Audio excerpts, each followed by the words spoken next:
Green cardamom, that is the ingredient of the month, and this is one of my favorite spices. It adds a lovely sweet fragrance to your dishes, whether you're making sweet dishes or savory dishes. We use them in both types of recipes. Now, if we're talking about savory dishes, they're usually added at the beginning of the dish, right into hot oil. You need hot oil to bring out the flavor of something like cardamom pods. And if you're going into sweet, often they are bashed open and sometimes actually ground into a powder, and then you get that lovely, intense, gorgeous cardamom flavor. It's used in teas, it's used in sweet desserts, it's used in lamb and chicken curry, so you tend to see it in those dishes that are slightly richer and slightly heartier, okay? It lends this sort of lovely, subtle, sweet aroma to our dishes, okay?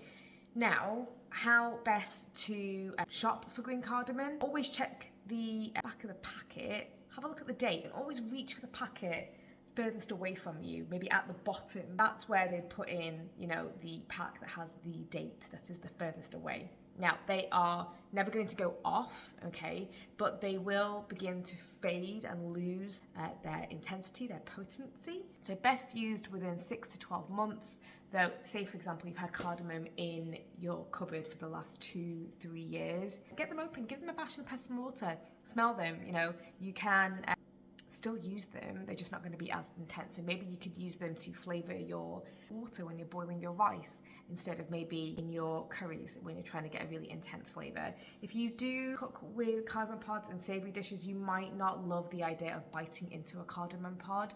So a couple of things to remedy that: when you put them in your pestle and mortar, you give them a good old bash, you know, remove the husks, and then you'll obviously see these lovely seeds, which is where the flavor is, guys. So important to at least bash them open to get the flavor out, and then you can kind of just add the seeds, which will cook down in your masala, or you can go ahead and grind these into a powder. Don't throw away the husks though. Again, you can use this to boil tea, you can use the husks and the skin to boil your rice, like I've just mentioned. Okay, so never throw away the husks. Cardamom is so expensive, so you can absolutely use every part of it.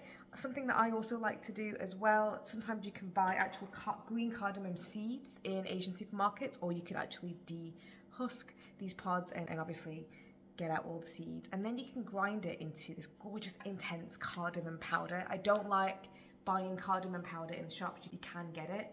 You don't know when that cardamom was sourced, when it was ground down, how long has it been in the packet for. But if you do it fresh, you're gonna get this super duper intense cardamom seed powder. This, whenever I'm making tea, if I don't wanna do the full fat chai, just put my tea bag in here, my hot water, couple of pinches of my intense cardamom seed powder, and then milk, and if you want sugar, of course. And then that just, it's like literally instant. So I always have this in my cupboard. This is, like I said, without the husks, just pure intense cardamom seed powder. That is all I have to say about green cardamom. If you have any questions, let me know, and I'll see you next time for the next Shikshak ingredient of the month.